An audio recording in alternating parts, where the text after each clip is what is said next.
এখানে যে ইনস্ট্রুমেন্ট রয়েছে সেটা হচ্ছে একটা মেগার। মেগারের মাধ্যমে আমরা ইনসুলেশন টেস্ট করতে পারি যে কোনো ওয়ারিং এর। আর এই যে মেগার হয় এটা হচ্ছে 500 ভোল্টেরও হয়, আবার 1000 ভোল্টেরও হয়। তো এটা আমরা সবসময় মেগারকে আমরা মেগা ওহমে প্রকাশ করা থাকে এখানে। সেটাতে উপরে মেগা ওহম লেখা আছে এবং সেটা নিচে 500 ভোল্ট থাকতে পারে কিংবা 1000 ভোল্ট থাকতে পারে।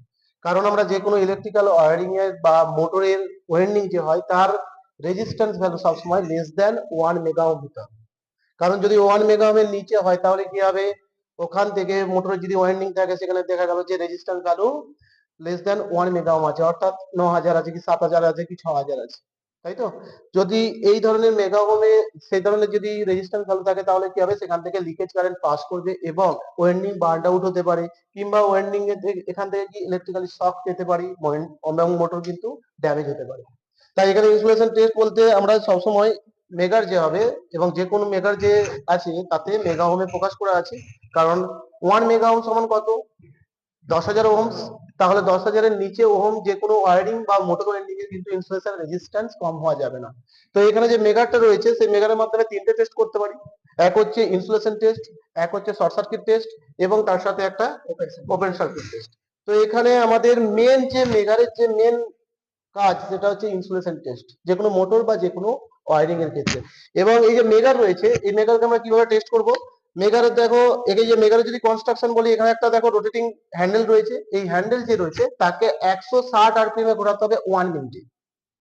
1 মিনিটে 160 আরপিএম এ যদি আমি এটাকে রোটেট করি তাহলে কি হবে, আমি নির্দিষ্ট একটা প্রপার মান পাবো। এটা নয় যে আমি 30 সেকেন্ড ঘুরিয়ে দিলাম তারপর আমি রিডিংটা নিলাম, এটা ডিফ্লেকশন করছে, সেখানে কিন্তু আমরা টোটালি মেজারমেন্ট আমরা পাবো না। এখানে স্কেল যে রয়েছে ডিফ্লেকশন করবে, একদিকে থাকবে 0 আর একদিকে থাকবে কত, 100। একদিকে 100 যেদিকে থাকবে সেদিকে কি ইনফাইনাইট, অর্থাৎ কি রেজিস্ট্যান্স ভ্যালু দেখাবে। আর যেদিকে 0 দেখাবে সেদিকে জানবে যে ওই কেবল বা কিংবা ওয়ারিং এর মধ্যে শর্ট সার্কিটেড হয়ে আছে। ওকে।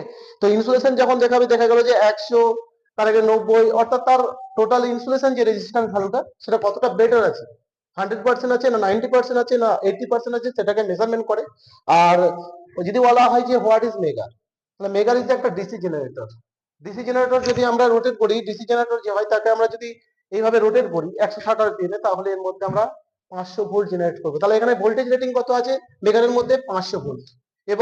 এবং মেগা ওহম, আর তার নিচে লেখা থাকবে দেখবে ডিসপ্লেতে বা ডায়াল যে আছে তাতে 500 ভোল্ট লেখা আছে এবং মেগা ওহমে প্রকাশ করা হয়, সেটা হচ্ছে মেগার। এবং মেগারের মাধ্যমে আরো আমাদের টেস্ট করতে পারি, ওপেন সার্কিট টেস্ট করতে পারি, যেটাকে আমরা ইনসুলেশন টেস্ট হিসেবে বলতে পারি। এবং তার সাথে শর্ট সার্কিট, কোন সার্কিটের মধ্যে শর্ট আছে কিনা সেটা টেস্ট করতে পারি। এবং মেগারের মাধ্যমে যে